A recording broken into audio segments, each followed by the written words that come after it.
чадахгүй материал бус хэрэгцээнүүд байгаа. Тэр болгоныг бодох юм бол угаасаа тулгуур нь задрах байх. Тэгээ ерөнхийдөө нэг юм төлөвлөгөө гаргачаад маш айж явахнаар явдаг байхгүй. Манай нөхөр болохоор эсрэгээрээ залуу насндаа маш их зүйл төлөвлөсөн. Тэрнийхээ төлөө маш махруу хичээлээ хэдэн сар орж, хэдэн 7 хоног орж маш чармаалттай хийдэг. Тэгээд хоёр дахь их сургуулаа төгсөхдөө хим хэмжээлгээс дөнгөж дуусчаад за би одоо шалгалтандаа бэлтмээр байна. Надад ингээд 7 хоногийн хугацаа өгөөч намайг 7 хоног дахиад дэмжиж өгөөч гэдгсэн. Тэгээд би заал гэсэн. Ягаад тэгэхээр нөхөр маань надаас өөр тэр хүн залуу насндаа хийж үзэх хийж бүтээх зүйл маш их байгаа. Залуу наснд нь багтахааргүй их байгаа.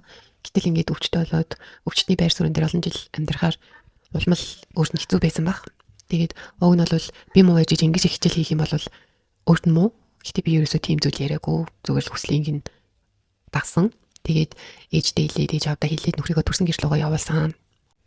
Нөхөр маань тэнд тусдаа өрөөнд юунд ч сатарахгүй хичээл хийх боломжтой. Тэгээ би хоёр хүүхдийг гэртээ харж үлдээд нөхөр өглөө гараад шөнө ирдэг байсан. Тэгээд өдөрт дунджаар 7 хоногийн турш миний санджаагаар 12 цаг хичээл хийдэг байсан баг. Тэгээ энэ хугацаанд манай ээж хоол цагийн зөөгөөд нөхрийн маань насрна. Тэгээд 7 хоногт 3 удаа барай хийж өгсөн гэсэн баха. Олон цагаар нөгөө хичээл хийгээд яг ингэ суухаар болчих ингээд хамаг юм өвдөн. Тэр хүн чинь хим имжлэгийн дараахан биеийн техник байгаа штэ.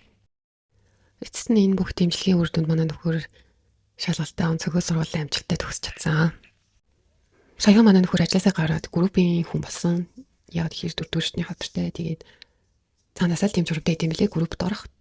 Тэгээд группийн хүн чинь бас ажил хийж болно болохгүй гээд өчнөө л тийм төрлөг байд юм шиг байна. Тэгээд манай нөхөр болохоор ажил хийж болдгоо юм уу?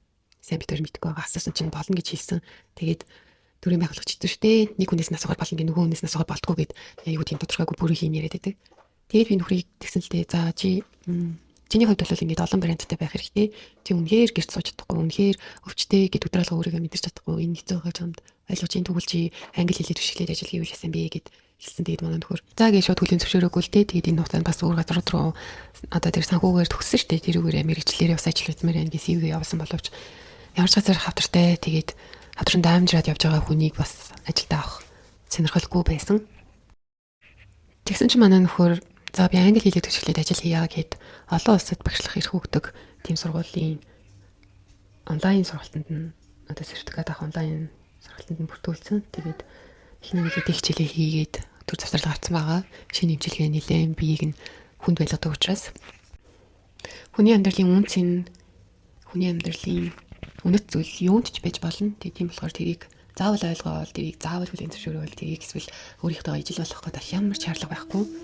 Бас ямар нэгэн зүйлд утга өгөх гэж хичээх нь бас хүнийг илүү их зовлон доноод ирэх надад санагддаг. Жишээ нь би яагаад ингэж амьдарч байгаа юм болоо? Би яагаад өвчин туссан юм болоо? Би